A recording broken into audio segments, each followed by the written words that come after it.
संस्कार अकादमी के YouTube channel संस्कार स्टडीज में आपका स्वागत है। हम साधारण व्याज के प्रश्नों को हल कर रहे थे और साधारण व्याज के अंतिम चरण में जो प्रश्न है वो आपके सामने है। बहुत बढ़िया प्रश्न है। देखिए प्रश्न, 11,200 रुपए को दो भागों में बांटकर प्रथम भाग को 4% दर पर 3 वर्ष के लिए तथा दूसरे भाग को 6% दर पर 5 वर्ष के लिए कर्ज पर दिया जाता है। यदि दो प्रश्न है इसमें ध्यान से देखना, यदि दोनों का साधारण व्याज समान मिले तो प्रत्येक भाग की राशि होगी। यदि साधारण व्याज दोनों में अलग अलग दो भाग में बांट दिया, फिर लास्ट में ब्याज अगर अलग अलग समान मिले तो वो राशि क्या होगी, किसको कितनी दी होगी। और यदि साधारण व्याज 2:3 के अनुपात में मिले तो प्रत्येक भाग की राशि क्या होगी। तो आपको मैंने बताया था SI बराबर PTR, SI बराबर PTR, मतलब सरल व्याज का जो सूत्र है, ब्याज बराबर मिल रहा है ना, सरल ब्याज का है मूलधन टाइम और रेट। तो आपको ऐसी कंडीशन में क्या करना है मैं आपको समझा रहा हूं। दोनों को एक की तो मान लो आप x, एक की मान लो y। ये जो टोटल 11,200 रुपए है ना, इसमें कई बार लड़की क्या करते हैं, एक को x मानते हैं और दूसरे को 11,200 माइनस x मानते हैं। ऐसा नहीं करना है, आपको डायरेक्ट बता रहा हूं मैं, वो बड़ा फॉर्मूला हो जाएगा। यहां एक को तो मानना है मूलधन x और 4% की दर तो 4/100 और 3 वर्ष। फिर दूसरे का जो मूलधन है वो y मानना है। दोनों का ब्याज समान मिल रहा है तो बराबर का चिन्ह लगा दिया। दूसरे का 6% की दर से 5 वर्ष के लिए, तो परसेंट हटाइए, नीचे 100 लगाइए, 5% से ये लो जी आपका हो गया परसेंट। अब 100 से 100 कट जाएगा, डायरेक्ट आप 4 की 12x बराबर 6×5 30y। बहुत बढ़िया फॉर्मूला है, काट दिया 6 से, 6 दूनी 12 और 6×5 30, ये आ गया 2x बराबर 5y। अगर अनुपात समानुपात आपने पढ़ा है तो x के सामने है 5 और y के सामने है 2, तो यहां हम x अनुपात y लिखेंगे।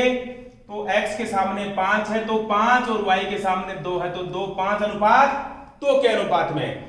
तो यहां टोटल राशि आपको इसमें 5:2 के अनुपात में बांटनी है। तो 11,200 बटे 7 इंटू 5, 7 एकम 7, कितने बच गए जी 4, 7 6 42, ये हो गए 1600, 16 पंजे 80, 8,000 रुपए। पहली जो है वो कितनी है, 8,000 रुपए। इसी प्रकार से दूसरी राशि होगी 11,200 बटे अनुपाती भागों का योग, 5:2 में बांटनी है। कुल दी है राशि 11,200, तो 5 और 2 का योग 7 इंटू 2, तो यहां काट दिया 7 एकम 7, 4 7 6 42, 16 दूना 32, 3,200। टोटल जो रकम है वो आपके सामने हो गई 8 और 3 11,200 रुपए। तो इस प्रकार से इसको बांटना है। ये बात समझ में आ गई होगी। अगर समझ में नहीं आई है तो एक बार और रिपीट कर लीजिएगा, और समझ में आई है तो बहुत बढ़िया है। इसी प्रकार से प्रश्न नंबर 2 है, इसी प्रकार से प्रश्न नंबर 2 है।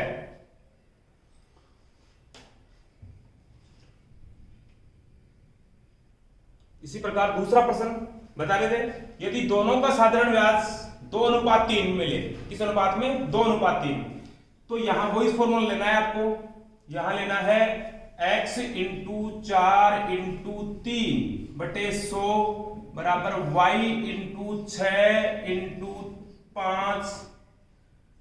अब यहां आगे कह रहा है ये 2:3, यदि समान, साधारण ब्याज समान मिले तो बराबर का चिन्ह लगा दिया, इसका और इसका ब्याज समान है। और यदि समान नहीं हो, यदि समान नहीं हो, 2:3 के अनुपात में हो, तो ये विलोम हो जाएगा। 3 से इसको मल्टीप्लाई करते हैं, 2 से इसको मल्टीप्लाई करते हैं, क्योंकि ये भी बटे में आएगा और वो भी बटे में रहेगा। ये बराबर का मतलब बटे में लेना होता है। तो यहां इसके बटे में आप y ले सकते हैं और फिर 2/3 ले सकते हैं, तो 3 इससे क्रॉस गुना हो जाएगा। तो 100 से 100 काट दीजिए, ये जो अनुपात है 2:3, इसको उल्टा अनुपात कर लें, इसको उल्टा अनुपात कर लें, तो यहां हो गया आपका 3 और यहां हो गया 2। तो यहां आप 4 की 12 और ये काट सकते हैं आप इसको, 3 दूनी 6 और 2 दूनी 4, तो यहां हो गया 3x बराबर 5y, 3x बराबर 5y। तो ये हो गया x अनुपात y बराबर 5:3, 5 और 3 8 हो गया अनुपात आपके पास। तो अब क्या करेंगे आप, यहां 11,200 बटे 8 इंटू 5, तो ये काट दिया आपने 8 एकम 8, 3 8 चौक 32, 1400 और इसको 5 से मल्टीप्लाई करें 7,000 रुपए, 7,000 रुपए। फिर दूसरा है वही है, आपको यहां मल्टीप्लाई करना है 3 से, तो ये 4,200 रुपए, ये राशि आपके पास आ गई। 7 और 4 11। तो इस चीज को ध्यान रखिए, अगर ये अनुपात में आए ब्याज अलग अलग, 1:2 में आए तो उल्टा कर देना आप इसका क्रॉस, क्योंकि बटे में होता है, अनुपात में मतलब बटे में होता है। तो 2:3 है तो पहले वाली को विलोम अनुपात करना, उल्टा अनुपात करना, इसका उल्टा अनुपात से मल्टीप्लाई कर देना, डायरेक्ट आपके पास आंसर होंगे। धन्यवाद। अगला प्रश्न देखिए, साधारण ब्याज 10% से 12.5% मतलब बढ़ा दिया। पहले 10% की दर से 100 रुपए पर 10 रुपए वार्षिक, 12.5% हो जाने पर किसी व्यक्ति की वार्षिक आय कमाई 1250 रुपए बढ़ जाती है, तो उसका मूलधन होगा। मूलधन मतलब कितना था उसका, अगर आपके पास 1250 रुपए अधिक मिल रहे हैं, कब, जब 10% से आप 12% पे जा रहे हैं, तो कितने ज्यादा है दर, रेट कितनी ज्यादा है, 10% से 12%, 2.5% ज्यादा है। कितने परसेंट, 2.5% ज्यादा है, मतलब 2 दूनी 4 1 5, 5/2% अधिक है। तो 5%, 5/2% का मतलब है, अगर आपने प्रतिशत लाभ वाली पढ़ी है तो ये आराम से आपके समझ में आएगा। 2.5% का मतलब है 1250, तो 100% का मतलब टोटल आ जाएगी आपके पास। तो 1250 बटे 2, 5/2 इंटू 100, 100% हो जाएगी आपके पास। टोटल धन कितना था, तो ये उलट के ऊपर आ जाएगा बेटा, यहाँ 5/2 है तो बटे में है तो ऊपर आ जाएगा, या 2.5 लिख दो इसको, या इसको ऐसे भी ले सकते हैं 2.5, 2.5 हो गया ना 5 का आधा, तो यहां हम 2 कर देंगे और यहां से इसको हटा देंगे, ये काट दिया, 5 दूनी 10, 5 25, 2500 और 25 दूना 50 और ये कितने 4 0, तो ये आपके आंसर हो गए। कितने कितने हो गए, सॉरी, ये आपके आंसर हो गए। ये काट दिया, 5 दूनी 10, 5 25, 250, 250 को 2 से गुणा किया 500, 500 ये हो गए और ये हो गए, कितने हो गए 50,000। दूसरा प्रश्न, प्रश्न नंबर 2 देखिए, प्रश्न नंबर 2 देखिए, 800 रुपए 3 वर्ष में साधारण ब्याज की दर से 920 रुपए हो जाते हैं, 920 रुपए हो जाते हैं। यदि ब्याज की दर 3% अधिक हो, यदि ब्याज की दर 3% अधिक हो तो यह धन 3 वर्ष में कितना होगा। अब की बार फिर कोई बात आ गई, रेट पहले बढ़ा दी 10 से 12.5 कर दी, अब की बार कितनी जो भी थी उससे 3% ज्यादा कर दी, 3% ज्यादा कर दी तो ब्याज ज्यादा हो गया। 800 रुपए 3 वर्ष में साधारण ब्याज दर से 920 रुपए हो रहे हैं, देख लीजिए आप, तो ब्याज कितना हो रहा है जी आपके पास, अरे 800 रुपए 920 हो जाते हैं, हो जाते हैं का मतलब मिश्र धन हो गया, तो ब्याज हो गया 120, मिश्र धन अमाउंट 920 और प्रिंसिपल 800, तो ब्याज सिंपल इंटरेस्ट आपके पास 120 हो गया। तो सीधी सी बात है, SI बराबर PTR, ब्याज कितना 120, ब्याज कितना 120, मूलधन कितना 800, टाइम कितना 3 वर्ष। तो रेट याद करनी है कि किस हिसाब से ये ब्याज लग रहा है बेटी, ये काट दिया आपने, ये काट दिया। R से गुणा होने वाली संख्या आपको बटे में लेनी है, R से जो भी मल्टीप्लाई होती है 8 इंटू 3 इसको बटे में और 120 ऊपर, 24 पंजे 120, रेट आ गई कितने परसेंट, 5%। रेट कितनी आ गई 5%। अब इसको डायरेक्ट निकालने के फॉर्मूले, अगर आपका बेस अच्छा है तो आप डायरेक्ट निकाल सकते हैं, वरना यदि ब्याज की दर 3% अधिक हो तो यह धन 3 वर्ष में कितना हो जाएगा, यही धन 3 वर्ष में कितना हो जाएगा।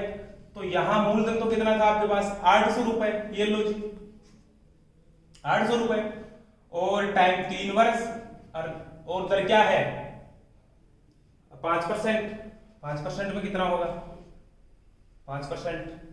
यदि ब्याज की दर 3% अधिक हो, पहले कितनी थी सॉरी 5, अब दर कितनी हो गई 8, 5 और 3 8 बटे 100, टाइम 3 वर्ष है, रेट 3%, रेट 3% अधिक हो रही है, टाइम 3 वर्ष है, टाइम कितना है 3 वर्ष है, और रेट 3% अधिक हुई तो 5% थी, 5 3 8 हो गई, ये काट दो, इसको गुणा कर लें आप, 8 64 64 थी, 4 थी 12, 1 36 18 और 19, 192 रुपए ब्याज के हो गए।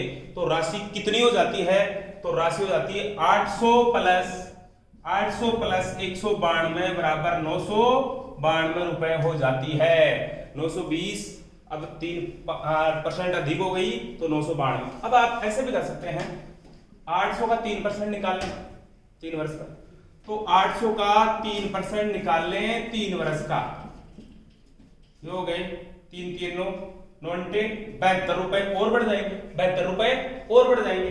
तो पहले कितने थे 120 थे ना, तो अब 72 और जोड़ दो 192 रुपए हो जाएंगे। ऐसे भी आप डायरेक्ट भी कर सकते हो टाइम को, तो कोई खास नहीं है ये चीजें, कोई खास नहीं है ये चीजें, आप आराम से इनको हल कर सकते हैं। ये देखिए पहला जो प्रश्न है उसमें ये कहा था कि 11,200 रुपए 2 भागों में बांटकर 5 वर्ष या 3 वर्ष के लिए कर्ज पर दिया था और साधारण ब्याज समान मिले। यहां क्या कह रहा है, यहां मिश्रधन समान हो, मिश्रधन क्या हो समान हो, प्रश्न वही, यहां मिश्रधन बोला है, वहां 3 भाग ब्याज सकते हैं, यहां भी 3 भाग है, वहां भी 3। प्रश्न क्या कह रहा है देखिए, 1,48,000 रुपए को 3 भागों में बांटकर प्रथम भाग को 4% दर पर 5 वर्ष के लिए, द्वितीय भाग को 5% दर पर 10 वर्ष के लिए था, तीसरे भाग को 10% दर पर 8 वर्ष के लिए कर्ज पर दिया जाता है। यदि तीनों स्थितियों में मिश्रधन समान हो तो प्रत्येक भाग की राशि होगी। पहले वाले में यह कहा था यदि दोनों स्थितियों में साधारण ब्याज समान हो तो प्रत्येक भाग की राशि होगी, या तीनों स्थितियों में साधारण ब्याज समान हो तो प्रत्येक भाग की राशि होगी। यहां क्या है मिश्रधन समान है, तो वो का वो फॉर्मूला रहेगा आपका x, y और z। तो इसमें क्या करना है, इंटू 4 इंटू 5 बराबर परसेंट है, नीचे 100 लगाएंगे, इसमें 100 लगाएंगे, इसमें 100 लगाएंगे, तीनों में कट जाएगा, लगा लीजिए आप आराम से। इंटू दूसरे भाग को 5 इंटू 10 बटे 100 और तीसरे भाग को 10 इंटू ये जेड है बेटा 10 इंटू 8 बटे 100, 100 से 100 तीनों में कट गए, यहां 5 चौके 20 50 और 80 एक्स वाई जेड। लेकिन मिश्रधन का जहां भी शब्द आए वहां 100 प्लस कर दीजिएगा। तो यहां आप क्या करोगे 120x, यहां करोगे 150y और यहां करोगे 180z, ये करना है आपको। अब आप इसको काटिए, 0 से 0 कट गया, 3 से कट जाएगा, 3 चौक ये सही है ना 120, 0 से 0 कट गया सही है, 3 चौक 12, 3 पंजे 15 और 3 छिगे 18, ये आ गए 4x बराबर 5y बराबर 6z। लेकिन ध्यान रखिए अगर आपने अनुपात समानुपात पढ़ा है तो, अगर आपने अनुपात समानुपात पढ़ा है तो ही देखिए दो में तो क्या होता है 5x बराबर 3y है, तो x अनुपात y लिखेंगे ना, तो x के सामने 3 है और इसके सामने 2, 3 अनुपात 2 हो जाएगा। अगर 3 आए ऐसे तो इसको दबाइए आप, 6 पंजे 30, इसका 30 हो रहा है, y का निकालना है तो 6 चौके 24 हो रहा है और z का निकालना है तो 5 चौके 20 हो रहा है। ये आपका अनुपात होगा, ध्यान रखना। अगर सारे ब्याज में भी आ जाए 3 तो इसी प्रकार से करना है। काटिए आप इसको आराम से, 15 अनुपात 12 अनुपात 10, ये चीजें मैं एक एक चीज नोटिस कराऊंगा आपको अनुपात समानुपात में, 15 अनुपात 12 अनुपात 10। अब इसको आप बांट दीजिए 1,48,000 रुपए, 1,48,000 रुपए को आप बांट दीजिए। तो आप बांट रहे हैं, यहां लिख रहा हूं 1,48,000 रुपए बटे 12 और 15, कुल 1,48,000, कुल अनुपात 27 और 10 37 इंटू 15, तो ये काट देंगे, 7 चौक 28 4, 15 चौके 60, ये हो गए आपके 60,000 रुपए। फिर है आपका वही 1,48,000 रुपए बटे 37 इंटू 12, यहां आपने काट दिया वही 4 बार, 12 चौके 48, 48,000 रुपए। और फिर 1,48,000 बटे 37 इंटू 10, तो ये आ गया आपका 40,000 रुपए। ये हो गया आपका कितना हो गया जी, 60 और 40 1 और 48, ये 1,48,000। इस प्रकार से हम इसको बांट सकते हैं। अगर बात समझ में नहीं आई हो तो एक बार रिपीट कर लीजिएगा। ये अनुपात समानुपात का मैटर है, अनुपात समानुपात पढ़ने में अच्छे समझ में आएगा। ये आपका साधारण व्याज कंप्लीट। धन्यवाद।